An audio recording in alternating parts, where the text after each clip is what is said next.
Napag-usapan natin ang patungkol sa may meeting nitong sila Feldway kung saan nag-report itong sila Zelario patungkol sa may existence ni Felgrind at disappearance nitong si Cornu at ang balak nitong si Michael na mag-incarnate ng mga awakened demon lords ng mga angels. Pero bago natin simulan itong video na ito ay i-roll muna natin ang intro.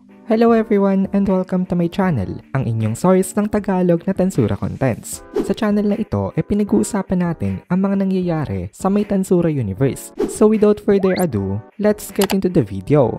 Sabi ni Michael, at most ay 7 daw ang kaya niyang maisamon. Pero meron ditong problema, hindi sila sure kung magkakaigo ba ito once na naisamon na sila. Ang ego ay sariling pag-iisip, so useless rin. Kung makakapagsamon ka nga ng malalakas na mga angels na wala namang mga utak, malalaman lang daw nila ito once na naisamon na nila. Sa experience kasi nitong sila Zelario maraming taon ang nire-require nito para ang isang angel makapag-build ng malakas na ego. Kaya ang isang minadaling gawin hindi magandang idea kasi baka ito maging useless nga. Nagsalita naman dito itong si Zelenius na interesting daw. Kung meron pa daw ng mga natitira ng mga seraphim itong mga ito, bakit daw hindi na lang nila ito ipakain sa kanyang mga underling? Napaisip din dito itong si Feldway. Since ngayon nga nasa collaborative relationship naman sila at naka-align ang goal ng kanilang mga forces. Pero naisip rin kasi dito nitong si Feldway na friends nga sila ngayon. Pero once natapos na itong mission nila na ito, baka maging magkalaban na uli sila. Kaya ayaw niyang palakasin ngayon itong mga insectars. Kaya sabi ni Feldway, pag-iisipan daw nila muna. Nag-reply naman sa kanya itong si Zelenius na suggestion lang naman daw yon. Sila Feldway pa rin daw ang bahala. Kaya ini-postpone muna ang paggamit ng Armageddon. At bumalik na lang sila sa tanong na kung sino ang dapat mag-incarnate. For the time being, yung mga top-ranking angels lang muna. Kabilang dito itong sila Zelario at ang 5 subordinates niya. Then si Obera at Oma. Kaya nagtaka itong si Kagali kung para kanino daw mapupunta yung isa pang natitirang body nang biglang nagsalita itong si Feldway. Tinanong niya itong si Kagali kung ngayon daw ano na ba ang balak nito. Ngayon nga kasi patay na si Kondo kaya kawala na siya sa may domination sa kanya. Kaya nagtanong siya kay Feldway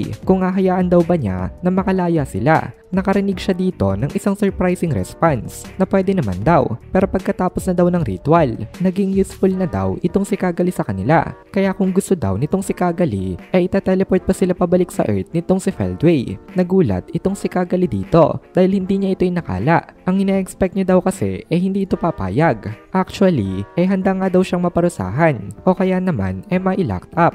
Pero ngayon nga inalaw nito na sila makatakas. Ramdam ni Kagali na hindi nagsisinungaling itong si Feldway kaya hindi nila kailangan ng complicated na negotiation. Para kay Feldway kasi napaka-insignificant nitong sila Kagali, at least ay in terms of combat. Alam nitong si Feldway na hindi niya rin sila magagamit pagdating sa isang laban, and since naging useful naman sila sa iba nga lang na paraan, dapat rin silang mariwardan, at ang reward nga na ito ang kanilang kalayaan. Kaya humirit pa itong si Kagali sa kanila na kung ganun daw pwede daw ba napakawalan rin itong si Yuki-sama at isama ito sa pag-teleport pabalik sa kanila. Pero si Michael ang sumagot dito. Sabi ni Michael hindi niya daw yun papayagan dahil ang ultimate skill daw nitong si Yuki Kagurazaka napaka-beneficial para sa kanilang forces. Ang ultimate skill na ito ang Greedy King Mammon. Kaya napaisip itong si Kagali dito kung ano ang gagawin nilang action.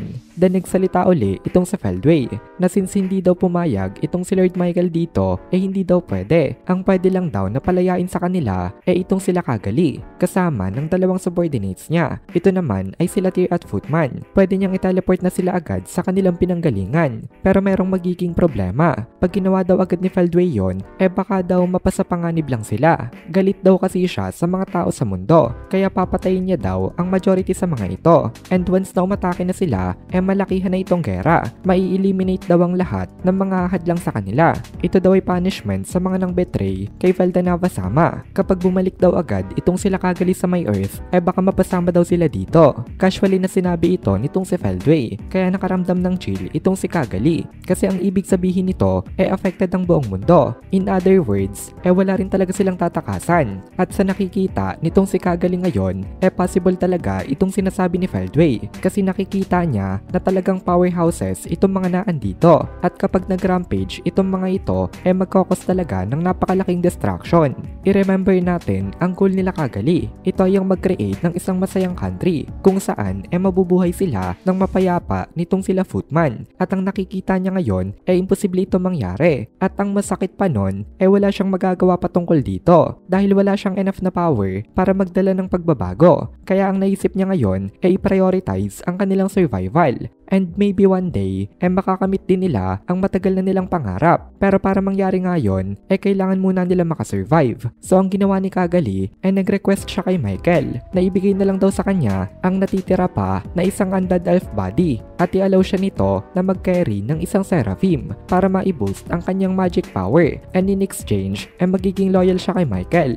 Ia-abandon niya ang kanyang fragile na current body at i-reborn niya ang kanyang sarili. Kailangan niya nga kasi ng kapangyarihan dahil na-realize niya ngayon na ang lahat pwedeng mawala sa'yo kapag ikaw ay mahina. Parang napaka-imposible na tanggapin nila ang kanyang sinabing offer. Pero surprisingly, walang tumutol dito and tinanggap ito nitong si Michael. Kaya ngayon, kakampi na rin nila ang Moderate Clown Troop Alliance. At dito na muna natin tatapusin itong video na ito. Kung nagugustuhan mo itong mga videos natin, ay please consider joining the membership para mapanood mo na agad ang mga kasunod na part dahil palaging advance ang ating mga members. Also, ay please consider leaving a like at mag-comment ka na din para ma-boost naman tayo ng algorithm.